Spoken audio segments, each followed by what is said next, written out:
I didn't know I was walking toward this. I only knew I was tired. Tired of carrying the weight behind me, and the weight I thought I'd have to carry in the days ahead. The regrets, the echoes, the exhaustive game of worrying over futures that may never even come to pass. Each moment along the way felt like its own world, isolated, uncertain, unfinished. But now I can see the thread. Not because everything makes sense, not because I've arrived, but because I've lived long enough in this body with these questions to feel something shift in me, quietly, gently, where the grasping used to live. This is not a victory, not a revelation, not even clarity. It's presence, the kind that comes when I began to stop running from my past, when I tried to stop myself from bracing for the future, even for a moment, just long enough to feel, I am here. There was a time I thought the road had ended, but really, I just couldn't see the path anymore. So I stopped moving and returned to the breath. I didn't know it then, but that stillness was not the end of the road. It was the beginning of being found. And slowly, something flickered. A shape, a possibility, like the outline of a path just beyond the fog. I saw it, and before I could stop myself, I reached. I tried to grab it, to move it forward, to chase it into form before it could disappear. But every time I grasped, it slipped away again. It wasn't cruelty, it was invitation, a lesson in becoming. Not by force, but by presence. I didn't understand it then. Part of me still doesn't. But I began to see. Some truths don't take root just because we see them. They land when we learn to wait without panic, to stay without proof. So I stood there, half in patience, half in hunger, learning to trust that time itself is part of the unfolding. And every time I wanted to run, I stayed. Not because I had mastered the lesson, but because some part of me was learning to breathe instead of reach. Over time, something changed.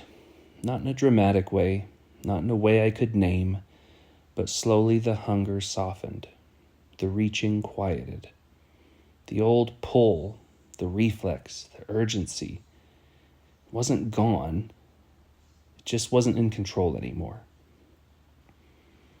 I didn't try to fix it, didn't set a goal, didn't make a plan.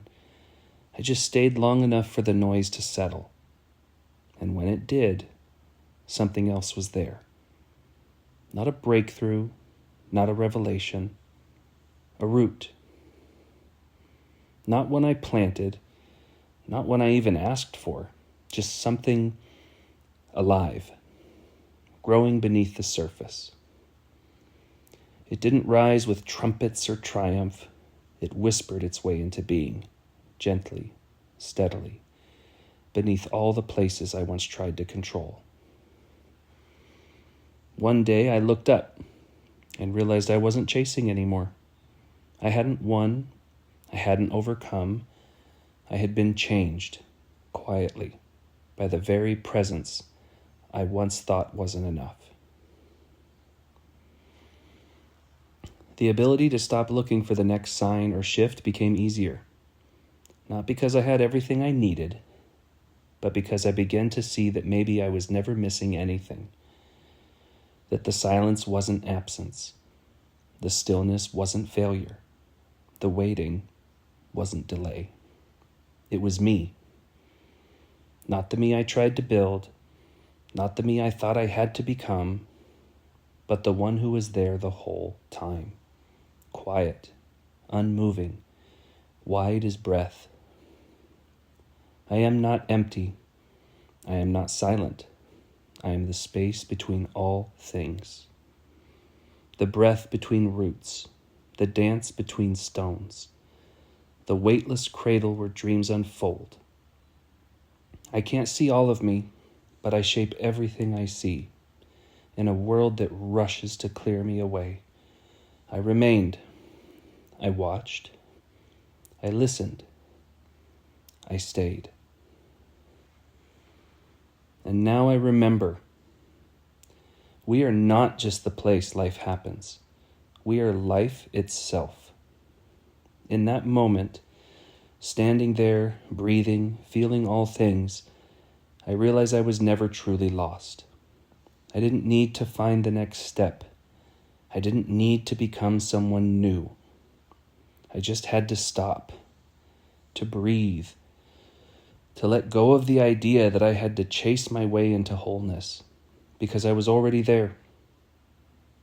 It was never me searching for the path. It was the path slowly making its way to me. And now I see it.